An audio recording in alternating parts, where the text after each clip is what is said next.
صدق الله مولانا العظيم وبلغنا رسوله النبي الكريم ببركة إن الله وملائكته يصلون على النبي يا أيها الذين آمنوا صلوا عليه وسلموا تسليما اللهم صل على سيدنا مولانا محمد معظم الجود والكرم وآله وبارك وسلم صلاة وسلام عليك يا سيدي يا رسول اللہ.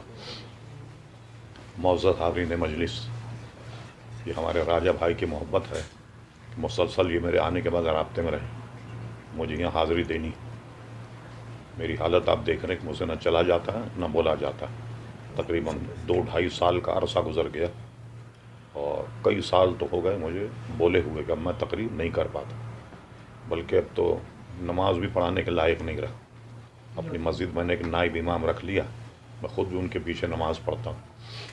تو اب ظاہر کہ طبیعت ساتھ نہیں دیتی، اس لیے میں نے امریکہ کا پروگرام بنایا تھا، اور اس لیے کہ جو حضرات وہاں ہم سے متعلق ہیں یا سلسلے سے متعلق ہیں تاکہ ان کی اصلاح رہے. ہمت تو میں نے کر لی، لیکن سفر اتنا طویل ہے کہ طبیعت نہیں مانی، اس لیے کہ جہاں بھی جائیں وہاں بولنا پڑتا. اب دیکھیے یہاں بھی کوئی بولنے کا کوئی ارادہ تو نہیں تھا، لیکن بولنا پڑا، تو اس لیے سفر ہی میں نے ملتوی کر دیا. چونکہ 1 مہینے کا ویزا میرا لگ گیا تھا، تو میں نے اس طرح لگایا کہ جیسے میں جاتے میں عمرہ کر لوں اور وہاں مہینے 1.5 مہینے رہنے کے بعد پھر واپسی میں بھی عمرہ کر لوں. اب وہ ایکسپائر ہونے والی تھی ڈیٹ، تو طبیعت نے گوارا نہیں کیا.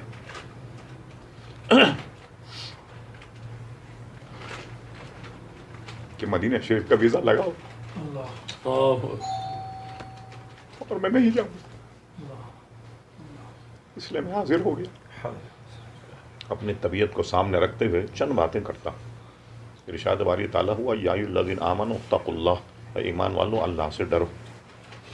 اور ایک اور جگہ فرمایا حق تقاتی، دیکھو ویسا ڈرو جیسا ڈرنے کا حق ہے. اس کا کیا مطلب ہوا کہ جلوت میں بھی ڈرو اور خلوت میں بھی ڈرو. جس وقت کوئی نہ دیکھ رہا تب بھی ڈرو. ہمارا حال یہ ہے اگر لوگ دیکھتے ہوں تو شاید ہم ڈرتے ہیں اللہ تعالیٰ سے، اور کوئی نہ دیکھے شاید ہم اقدام کر بیٹھے. نہیں، پر حق تقاتی، ویسا ڈرو جیسا ڈرنے کا حق.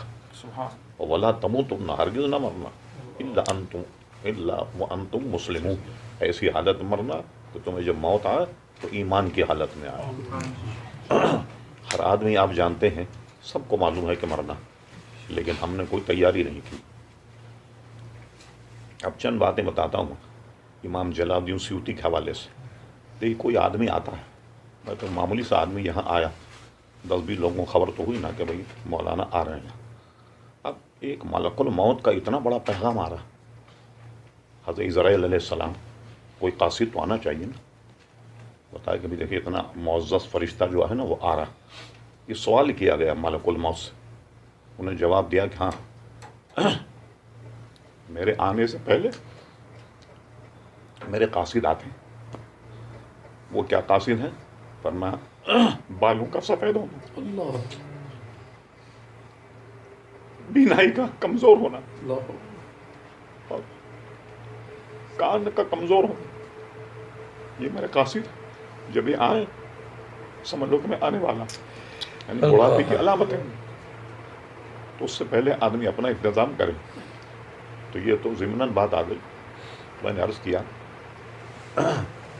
کہ وَلَا تَمُوتُنَّ إِلَّا وَأَنْتُمْ مُسْلِمُونَ، ایسی حالت مرنا کہ تم مسلمان. اور یہ جو آیت میں نے پڑھی وہ قُولُوا قَوْلًا سَدِيدًا، دیکھو جب بات کرو تو سچی بات کرو، پھر پھر کی بات مت کرو، جھوٹ مت بولو. اور حدیث شریف میں بڑی برائی آئی، فرمایا کہ آدمی جھوٹ بولتا رہتا ہے یہاں تک کہ تو اللہ تعالیٰ کے یہاں کذاب لکھ دیا جاتا ہے. اور جھوٹ جو ہے جہنم کی طرف لے جانے والا راستہ ہے. اور آدمی سچ بولتا ہے یہاں تک کہ وہ صدیق لکھ دیا جاتا ہے. اور صدیق جو ہے یعنی صدق جو ہے وہ جنت کا راستہ ہے.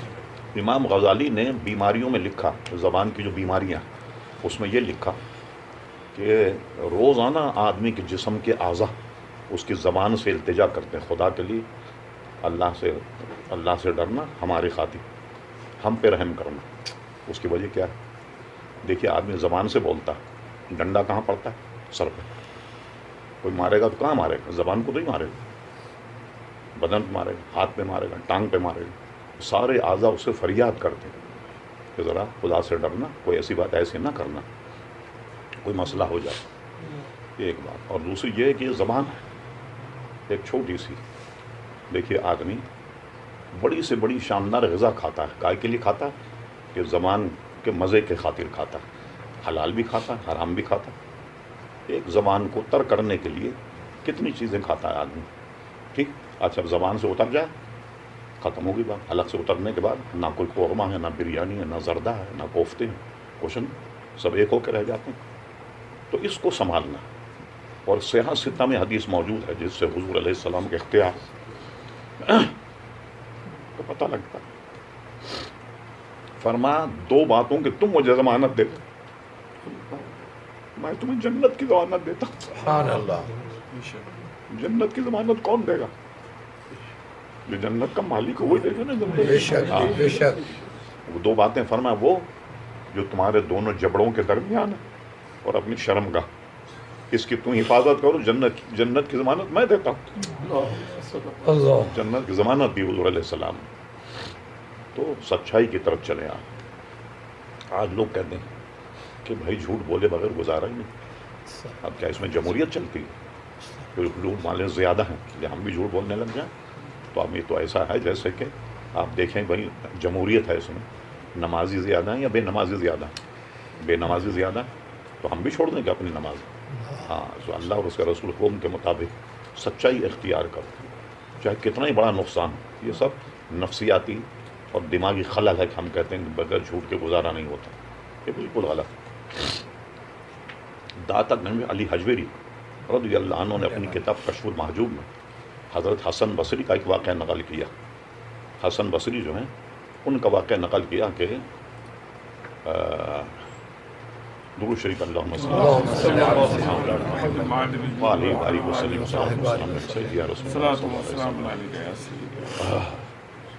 امام اعظم ابو حنیفہ کے شاگردوں میں ایک شاگرد ہیں حضرت داؤد طائی رحمۃ اللہ تعالی.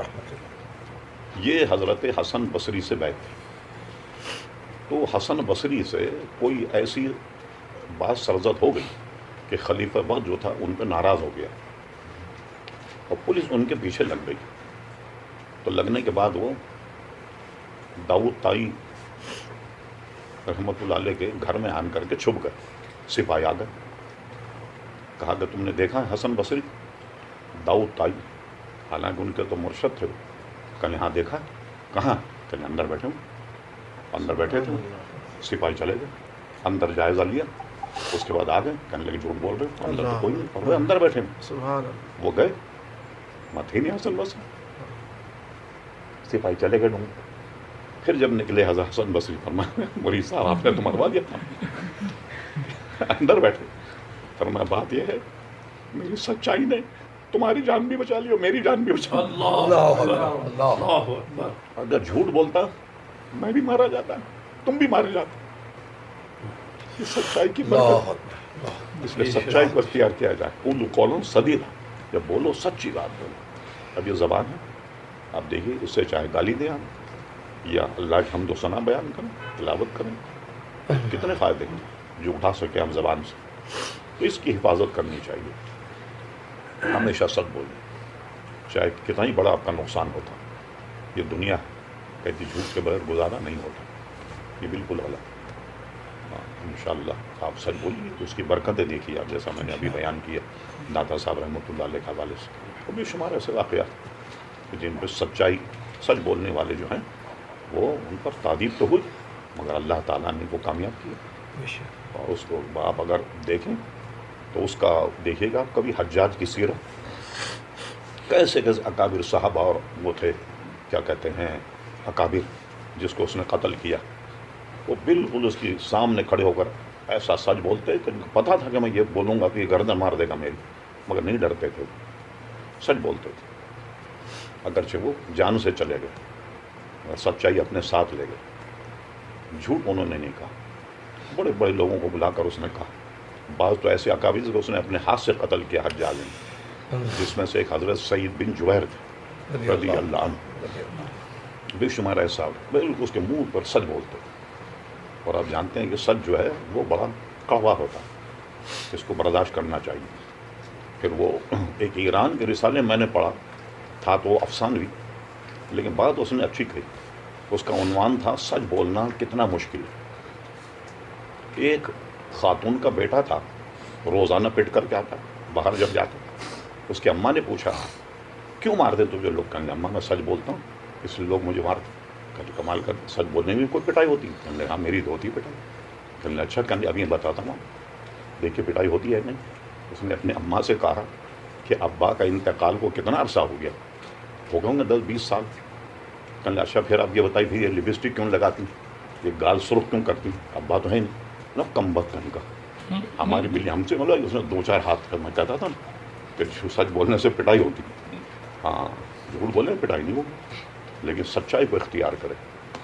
ہاں سچ جو ہے وہ سچ ہے، جو حضور کا ارشاد ہے، اور اگر جھوٹ بولنے میں کوئی فائدہ ہوتا تو وہ پھر دین کا حصہ نہیں ہوتا۔ ہاں جھوٹ بھی بولنے ہیں بات، بس یہ تک فرمایا حدیث شریف میں کہ جھوٹ بولنے سے مال تو بک جاتا لیکن برکت ختم ہو جاتی ہے۔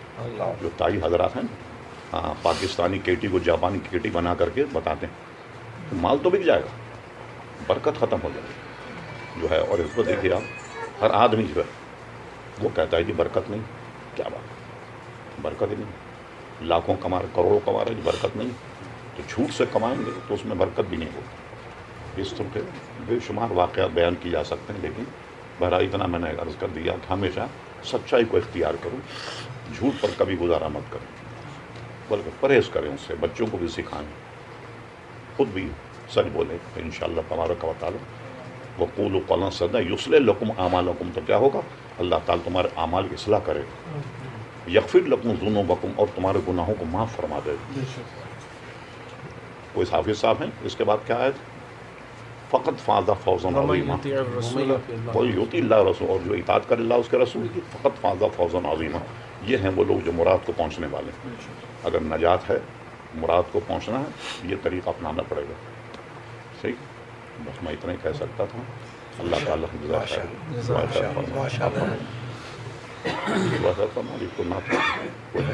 ہاں بتا دیں کیا ہے یہاں کا، مجھے تو معلوم